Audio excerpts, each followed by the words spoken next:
নেত্রকোনায় কথা কাটাকাটির জেরে বিএনপি নেতাকে কুপিয়ে জখম। নেত্রকোনার কেন্দুয়ার মোহাম্মদ রকুনউদ্দিন ভূঁইয়া নামে এক বিএনপি নেতাকে কুপিয়ে জখমের অভিযোগ উঠেছে প্রতিপক্ষের বিরুদ্ধে। রোববার সন্ধ্যার দিকে উপজেলার সান্দিকোনা ইউনিয়নের ডাউকি গ্রামে মসজিদের সামনে এই ঘটনা ঘটে। রকুনউদ্দিন সান্দিকোনা ইউনিয়ন বিএনপির সাধারণ সম্পাদক ও ওই ইউনিয়নের ডাউকি গ্রামের বাসিন্দা আলাল উদ্দিনের ছেলে।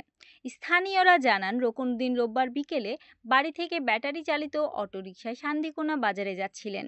তিনি ডাউকি গ্রামের মসজিদের সামনে পৌঁছতেই প্রতিপক্ষের আলাবক্সের ছেলে তাইজ্জত আলীর নেতৃত্বে মাসুদ মিয়া, রাকিব উদ্দিন ৫-৬ জন সহ ধারালো অস্ত্র দিয়ে রকুনউদ্দিন ভূঁইয়ার উপর আতর্কিতভাবে হামলা চালায়। তারা শরীরের বিভিন্ন স্থানে এলোপাথারি কুপিয়ে জখম করে পালিয়ে যায়। পরে স্থানীয়রা তাকে উদ্ধার করে কেন্দুয়া উপজেলা স্বাস্থ্য কমপ্লেক্সে নিয়ে গেলে কর্তব্যরত চিকিৎসক উন্নত চিকিৎসার জন্য ময়মনসিংহ মেডিকেল কলেজ হাসপাতালে পাঠান। কিছুদিন আগে রকুনউদ্দিন ভূঁইয়ার ভাতিজা সজীব মিয়ার সঙ্গে একই এলাকার তাইজ্জত আলীর ছেলে রাকিবের কথা কাটাকাটি হয়। এর জেরে রকুনউদ্দিন ভূঁইয়াকে কুপিয়ে জখম করেছে বলে ধারণা পরিবারের। কেন্দুয়া থানার ভারপ্রাপ্ত কর্মকর্তা মিজানুর রহমান জানান, পূর্ব শত্রুতার জেরে এ মামলার ঘটনা ঘটেছে।